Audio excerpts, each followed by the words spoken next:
Hi everyone, welcome to exam I Q की इस video में आज हम लोग झारखंड सामान्य ज्ञान देखेंगे। तो झारखंड सामान्य ज्ञान के अंतर्गत आज देख रहे हैं झारखंड इतिहास से बनने वाले 200 महत्वपूर्ण एमसीक्यू। तो चलिए शुरू करते हैं। झारखंड हिस्ट्री जो आने वाले जेएसएससी के सभी एग्जाम के लिए महत्वपूर्ण है। इनमें से अधिकांश सवाल पूछे गए सवाल हैं। तो चलिए शुरू करते हैं। ये 7वां सेट है। अगर पीछे भी नहीं देखें तो जाकर देख सकते हैं। तो क्या सवाल है? तो इस सेट का पहला सवाल है, तो बिरसा आंदोलन का मुख्य केंद्र कौन सा था? तो बिरसा आंदोलन का मुख्य केंद्र कौन सा था? तो इसका सही आंसर क्या हो जाएगा? खूंटी। तो बिरसा आंदोलन का मुख्य केंद्र क्या था? खूंटी। और बिरसा आंदोलन किसके नेतृत्व में शुरू हुआ था? तो बिरसा आंदोलन की शुरुआत किसने की थी? इसका नेतृत्वकर्ता कौन थे? तो इसका सही आंसर है बिरसा मुंडा। और बिरसा आंदोलन का एक और नाम क्या है? बिरसा मु- बिरसा महाविद्रोह, या तो मुंडा महाविद्रोह, या तो मुंडा उलगुलान। अगला सवाल देख लेते हैं। मुंडा उलगुलान यानी कि मुंडा महाविद्रोह का दमन किसने किया था? तो मुंडा विद्रोह जो कब हुआ था पहले वो जान लीजिए। तो मुंडा विद्रोह मुख्य रूप से 1899 1900 में हुआ था। तो इसका दमन किसने किया था? तो मुंडा विद्रोह के दमनकर्ता कौन थे? कमिश्नर फारबेस और डिप्टी कमिश्नर स्ट्रीट फील्ड। तो इसका सही आंसर है ऑप्शन सी, कमिश्नर फारबेस और डिप्टी कमिश्नर स्ट्रीट फील्ड दोनों ने मिलकर मुंडा विद्रोह का दमन किया था। अगला सवाल क्या है? तो किस जेल में बिरसा मुंडा की मृत्यु हैजे से हुई थी? तो इसमें दो सवाल है। पहला सवाल क्या है? तो बिरसा मुंडा की मृत्यु कहाँ पे हुई थी? जेल में हुई थी। किस बीमारी से? हैजा बीमारी से। लेकिन जेल कौन सा था ये पूछा है, तो रांची जेल हो जाएगा। ऑप्शन ए सही हो जाएगा। तो बिरसा मुंडा की मृत्यु जेल रांची जेल में हुई थी। आपको यहाँ कमेंट करके बताना है बिरसा मुंडा की मृत्यु कौन से तारीख को हुई थी। डेट बताना है यहाँ पे। अगला सवाल देख लेते हैं। तो 1908 के छोटा नागपुर काश्तकारी अधिनियम के बारे में क्या सत्य है? यहाँ पे 3 कथन दिया है 1908 के छोटा नागपुर काश्तकारी अधिनियम के। उनमें बताना है कौन सा कथन सत्य है। तो इसके द्वारा खूंटकटी अधिकारों को पुनर्स्थापित किया गया। यहाँ एक टर्म आया है खूंटकटी। खूंटकटी क्या है? सामूहिक काश्तकारी, यानी कि सबको मिलके खेती करते काश्तकारी करते थे। इसके अलावा क्या है? इसके द्वारा बेठ बेगारी प्रथा पर प्रतिबंध लगाया गया। यानी कि बेठ बेगारी प्रथा क्या था? बंधुआ मजदूरी। और इसके द्वारा लगान की दरें कम की गई। 1908 के छोटा नागपुर काश्तकारी अधिनियम के बारे में। तो जो अभी तक तीनों कथन जो देखे तीनों सही है। तो यानी कि ऑप्शन डी सही हो जाएगा इसका, उपर्युक्त सभी। अगला सवाल देख लेते हैं। 1908 के छोटा नागपुर काश्तकारी अधिनियम ने किस पर रोक लगाई? तो 1908 के छोटा नागपुर काश्तकारी अधिनियम में किस पर रोक लगाई? तो रोक लगाई है बेठ बेगारी प्रथा पर रोक लगाई। लेकिन खूंटकटी भूमि पर पुनः अधिकार शुरू किया, लेकिन रोक लगाई है बेठ बेठ बेगारी प्रथा यानी कि बंधुआ मजदूरी पे। तो ऑप्शन सी इसका सही हो जाएगा।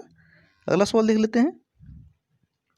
किसे धरती आबा कहा जाता है? तो धरती आबा किसको बोला जाता है? तो इसका सही आंसर हो जाएगा ऑप्शन ए, बिरसा मुंडा। तो बिरसा मुंडा को धरती आबा या तो धरती का पिता बोला जाता है। और झारखंड के एकमात्र जनजातीय नेता है बिरसा मुंडा, जिसकी चित्र संसद भवन परिसर में लगी हुई है। तो इसका सही आंसर ऑप्शन ए हो जाएगा। अगला सवाल क्या है? टाना भगत आंदोलन की शुरुआत कब हुई? तो टाना भगत आंदोलन की शुरुआत कब हुई थी? तो इसका सही आंसर क्या हो जाएगा? टाना भगत आंदोलन की शुरुआत 1914 में हुई थी।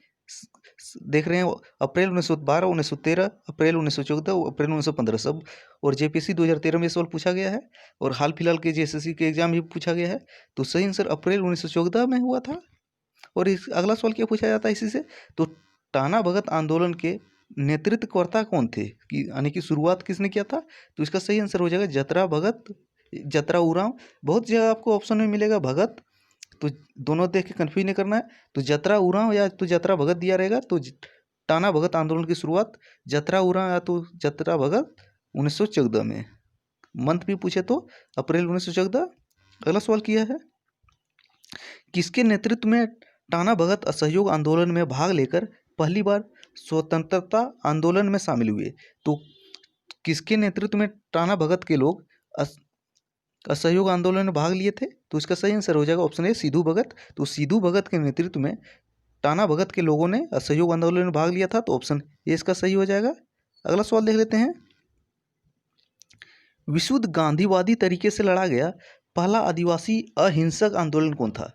जो टाना भगत आंदोलन था वही विशुद्ध गांधीवादी तरीके से लड़ा गया था, जो अहिंसा पर था आधारित था, यानी कि वे गांधी जी के प्रिय भक्त थे। तो ऑप्शन ए इसका सही हो जाएगा।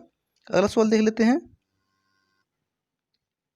तो हरिबाबा आंदोलन 1931 के प्रणेता कौन थे, यानी कि हरिबाबा आंदोलन के शुरुआतकर्ता कौन थे? तो इसका सही आंसर हो जाएगा ऑप्शन ए, दुक्का हो। अगला सवाल देख लेते हैं।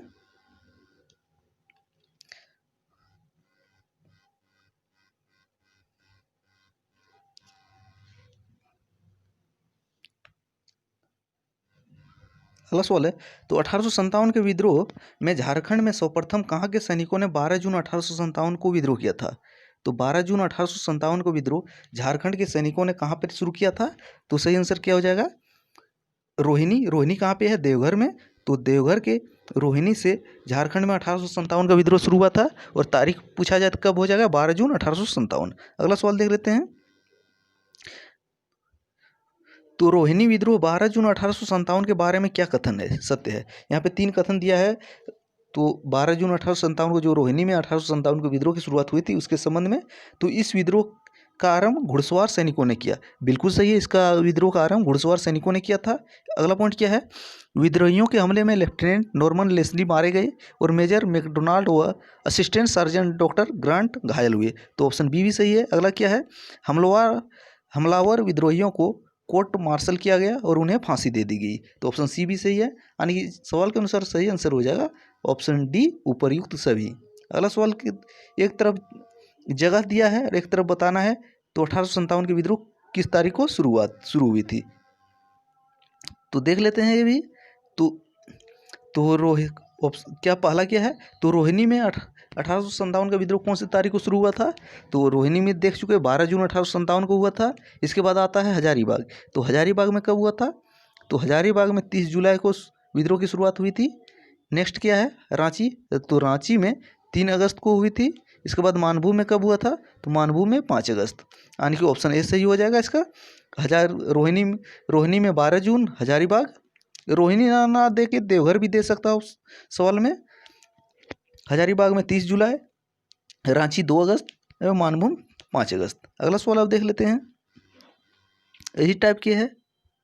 तो रांची में 1857 के विद्रोह की शुरुआत कब हुई थी? 2 अगस्त को हुई थी, ये देख चुके हैं। मानभूम 5 अगस्त को, सिंहभूम 3 सितंबर को और पलामू 26 सितंबर को। तो ऑप्शन ए भी, इसका भी ऑप्शन ए सही है। तो रांची में 2 अगस्त, मानभूम 5 अगस्त, सिंहभूम 3 सितंबर एंड पलामू बचता है 26 सितंबर। अगला सवाल क्या है? अगला सवाल है, डोरंडा छावनी में तैनात सिपाही जिन्होंने रामगढ़ एवं रांची में विद्रोही गतिविधियों को अंजाम दिया था। तो डोरंडा छावनी में कौन से सैनिक तैनात थे जिन्होंने रामगढ़ और रांची में विद्रोही गतिविधियों को अंजाम दिया था? तो इसका सही आंसर क्या हो जाएगा?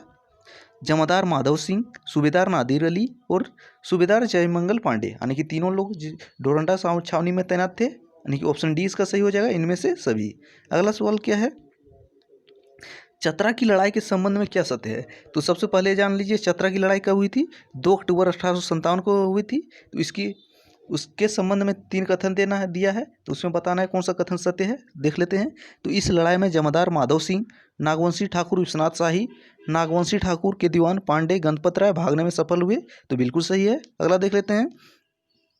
इस लड़ाई में सूबेदार नादिर अली एवं सूबेदार जयमंगल पांडे पकड़े गए और उन्हें वहीं पे तालाब के किनारे फांसी दे दी गई, वो भी सही है।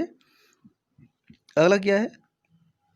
इस लड़ाई में William Kellan, Patrick Burke, John and James Ryan, John Charles Dydon आदि अंग्रेज मारे गए थे, यानी कि ऑप्शन ए भी सही है। तो उपर्युक्त सभी इसका सही आंसर हो जाएगा सवाल के अनुसार, ऑप्शन डी सही हो जाएगा। अगला सवाल देख लेते हैं। और मांझी के जमींदार उमराव सिंह, और मांझी के जमींदार उमराव सिंह और उसके दीवान कौन थे? शेख भिखारी को 8 जनवरी 1858 को कहाँ पे फांसी दी गई? तो इसमें कौन कौन सवाल बनते हैं? तो और मांझी के दीवान कौन थे? उमराव सिंह के दीवान शेख भिखारी। और उमराव सिंह को फांसी कब दिया गया? 8 जनवरी 1858 को। लेकिन कहाँ पे? सवाल यही है, रांची में। ऑप्शन ए इसका सही हो जाएगा, रांची में। और मांझी के जमींदार उमराव सिंह और उसके दीवान शेख भिखारी को 8 जनवरी 1858 को रांची में फांसी दिया गया था। अगला सवाल क्या है? 1857 के विद्रोह के दौरान पंचेत के राजा नीलमणि सिंह को गिरफ्तार कर कहाँ भेजा गया था? तो 1857 के दौरान पंचेत के राजा कौन थे? राजा नीलमणि सिंह। इसको गिरफ्तार करके कहाँ पे भेजा गया था? Alipur jail, Kolkata. Option A इसका सही हो जाएगा। अगला सवाल देख लेते हैं। तो 1857 की क्रांति में संपूर्ण सिंहभूम क्षेत्र में क्रांतिकारियों के प्रमुख नेता कौन थे? तो 1857 की क्रांति में सिंहभूम क्षेत्र के क्रांतिकारियों के प्रमुख नेता कौन थे? तो इसका सही आंसर हो जाएगा राजा अर्जुन सिंह। तो ऑप्शन बी सही है। तो राजा अर्जुन सिंह क्रांतिकारियों के नेता थे कौन से क्षेत्र में? सिंहभूम क्षेत्र में। तो ऑप्शन बी सही है इसका। अगला सवाल क्या है? तो 1857 के विद्रोह के दौरान पलामू में किसने विद्रोहियों का नेतृत्व किया? तो 1857 के विद्रोह के दौरान पलामू में विद्रोहियों का नेतृत्व किसने किया? नीलांबर शाही और पीताम्बर शाही, यानी कि ऑप्शन सी सही हो जाएगा, ए और बी दोनों। तो पलामू में विद्रोहियों का नेतृत्व 1857 में किसने किया था? नीलांबर और पीताम्बर शाही दोनों में। अगला सवाल क्या है? तो किसे हजारीबाग का जतिन बाघा कहा जाता है? तो हजारीबाग का जतिन बाघा किसको बोला जाता है? तो इसका सही आंसर है राम विनोद सिंह। ऑप्शन ए सही है। तो हजारीबाग का जतिन बाघा किसको? राम विनोद सिंह को बोला जाता है। अगला सवाल क्या है? गोल्डन लीग नामक संस्था जो विदेशी वस्तुओं के बहिष्कार और स्वदेशी आंदोलन के लिए काम करती थी, की स्थापना कहाँ की गई थी? तो बहुत से आपको गोल्डन लीग ना देके आपको स्वर्ण संघ मिल जाएगा। तो स्वर्ण संघ संस्था कहाँ पे कार्य करती थी, जिसका प्रमुख कार्य क्या था? तो विदेशी वस्तुओं का बहिष्कार और स्वदेशी आंदोलन के लिए काम करती थी, जो देवघर में कार्यरत थी। तो ऑप्शन ए इसका सही हो जाएगा। अगला सवाल देख लेते हैं अब। तो राष्ट्र आंदोलन के दौरान कहाँ की तलाशी के दौरान अंग्रेजों को हथियार एवं गोला बारूद मिले थे?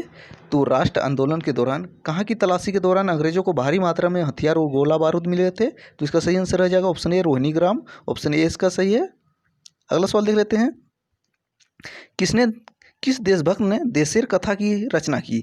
तो देशेर कथा किसने लिखा था? तो इसका सही आंसर हो जाएगा सखाराम गणेश देवस्कर। और ये सवाल 3 से 4 एग्जाम में, हाल फिलहाल के एग्जाम में पूछा जा चुका है। तो देशेर कथा के रचनाकार कौन है? सखाराम गणेश देवस्कर।